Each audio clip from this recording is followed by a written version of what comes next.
What up, guys? Midwest Broadway Chronicles movie section. Getting right into it. Went and saw Scream 7, continuation of the Scream franchise.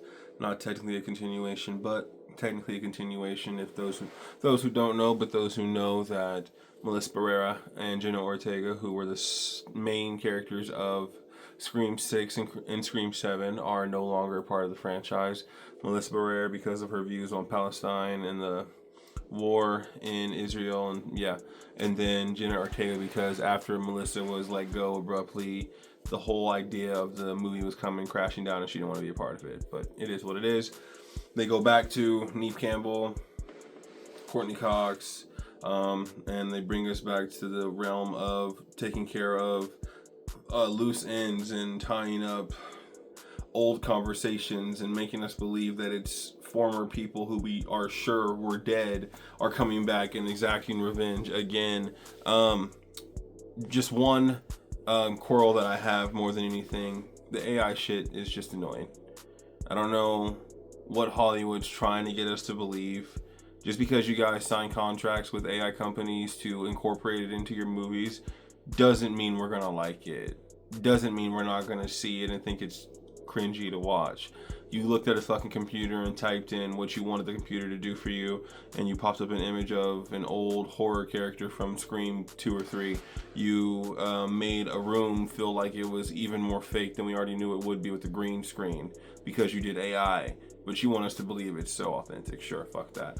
I will say, the thing I love about Scream the most, it's not that Ghostface is anything special or spectacular.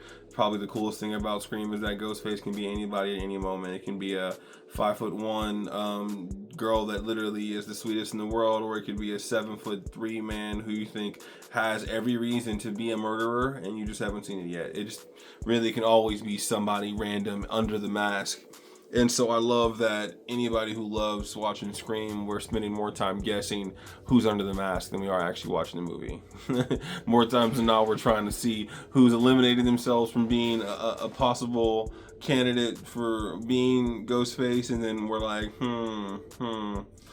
what if I'm overthinking and it's not them? It might be them actually. Maybe it's them. No, see, but then so and so died that likes them or is related to them. So then I'm like, well, what if I all over the place? Anyway, I was right in this movie. Let the record show. I was fucking right. Who I guessed at the fucking first 10 minutes of the movie was the person was persons whatever was affiliated with the conglomerate of you know who's, because it's never just one in Scream. We learned it the hard way. It's never just one. So I guessed one of the main catalysts for what goes on in these movies. Deaths weren't really crazy, weren't really surprising. A few that were a little gruesome and over the top. I'm gonna say bar scene with a beer tap. Just to give you guys a subliminal you're not looking for until you look for it. I will say what I've enjoyed the most about the most recent Screams, 5, 6, and 7, compared to 1, 2, 3, and 4, is in 1, 2, 3, and 4, they were still trying to get us to believe you could die off of one slash and just one quick to the chest, or you'd get stabbed by your shoulder and it bleeds out or something. And I've appreciated in Scream 5, 6, and 7, the newer ones, that they really don't play about stabbing the fuck out of you. They gonna stab you probably 15 to 20 times, okay? And it's not for safe measure. It's for consistency and thoroughness. And I will say, it's like you watch this random knife, that seems so unassuming. You're like, okay, cool, yeah, whatever. You watch it and you think nothing of it until you see that shit coming at somebody as fast as it can. And boy, if you don't hear them slashes, just what was it, Miles and Mindy, or whatever his name is, but them coming back for the 7th movie and talking about not wanting to get stabbed again made me laugh. They were very good comic relief, and just the veterans on the scene like Gail and Sydney are. I will say there's some scenes that irritate my soul in this movie that I was really just wanting to smack the shit out of the screen. You have an impenetrable room that can keep anything out and anyone out. You leave said room to go and walk through your walls to try and find your husband. Make it make sense. You're working harder to be in danger than just staying there and being safe. How? Okay. Makes no fucking sense. Another thing for me, no matter what I believe in Scream, what the fuck are we doing? How do they always get this much time on their hands to straight torture somebody? To straight put somebody in a space where they are alone, nobody can hear them, and they are fucked. Like, this is a whole ass town of people. You had police cars patrolling the streets and everything, and yet somehow we still get to a point where people are running around helpless, even after trying to evade Ghostface, are still running around helpless. I can't look at you guys and say that it was just so impactful of a horror movie. It's more because of the iconicness of Ghostface that I can look at you guys and say I enjoyed it enough. I was still engaged throughout the whole movie. I still loved guessing who it may be, who was next, who was the actual culprit, hoping certain people didn't die, but not knowing, because you don't know who's real plot. Are they really getting stabbed? Is there some caveat to them not dying and covering it up, like Billy Loomis, like a lot of characters, honestly, who you'd see get stabbed and they just fall away real quick, or and then they just be fine later, and you're like, I don't think you'd be fine after that, but somehow you're walking around perfectly normal. Sounds like you were never hurt to begin with. That's what I end up thinking.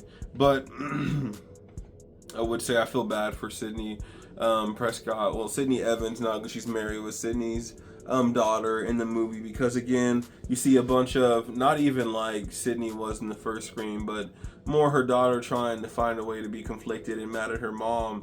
But everybody who loves Scream, we can't be fucking mad at Sid for being a mom who wants to watch her daughter, who wants to protect her, who wants to be overly protective. She literally almost died fucking 5 times, excluding the last movie. So why wouldn't she be cautious? Why wouldn't she be overzealous and fucking anal about protection and security? It made the most sense. That's why it was funny when her daughter's tone changes in the span of all of 3 minutes in one scene. You don't know what you're doing, and blah blah goes to, okay, I need you, mom. So it's one of those, you think you know until you don't, then you get humbled, and then we're in this position where now she's got to explain to you what your life is going to be, what you got to look forward to, not even look forward to, what you got to anticipate and prepare for. Almost, I should say, better that way. I thought that sincerely in this movie they were going to find a way to cut off some loose ends, not even loose ends, but tie up some strings, because I feel like at this point it would be time to say goodbye to some of the characters we've gotten accustomed to.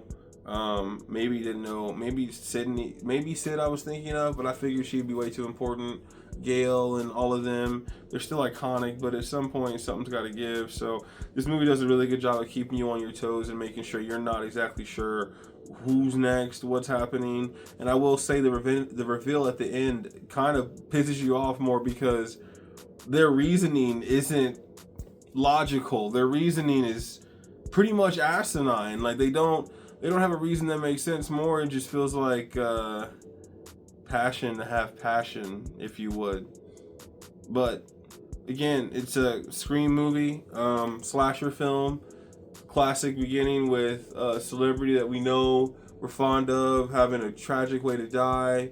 Then it goes right into the story, and yeah, it's more different now because we're seeing it happen in different towns, still following Sydney, but it's not all about her anymore, and that's what we're learning the hard way. So it was still really fun to watch. I don't think by any means it was the end of the series, or like they're taking another hiatus. I feel like it was one of those that kind of opens us up into Sydney's daughter being used to it and being ready for it, unfortunately. And I don't know how they're going to do that, if they're really going to go forward with Sydney still being one of the main catalysts like Jamie Lee is in Halloween, keep bringing her back to get some kind of ratings, which would work enough. But at the same time, her daughter's now knowing what to do, and other people now know what to do. So I feel like it opens up the world a little bit more for Scream to kind of branch out into other things if they so choose. But again, when you got diehard fans like me that love horror movies and love Ghostface, I'm going to be back no matter when it comes back. So you got me locked in. So go see it in theaters. I think it was still a fun watch. It gives you a little bit of anxiety just waiting for the next drop, the next tackle, the next stab, the next abrupt moment changing, switching, door getting slammed open. I still liked it a lot. I'd give it a 7 out of 10. I enjoyed it enough to want to see it again when it comes on demand, and I definitely will. And I think it's definitely a worthwhile movie to see on the big screen. So you guys go and see that. Let me know what you guys think. And just hopefully you guys enjoy it like I did. All right, guys, this has been Midwest Brownway Chronicles. I'm your Midwest Brownway, Jalen Brownford. Thank you so much for watching any of my videos. Come back, like, and subscribe. I love talking about music, movies, TV shows, sports, all those things wrapped in one if I have to, or spread across my beautiful page. Watch a video that you haven't seen before. Give me some more views. Again, thank you so much, guys. I'll talk to you guys next week. Peace and love always.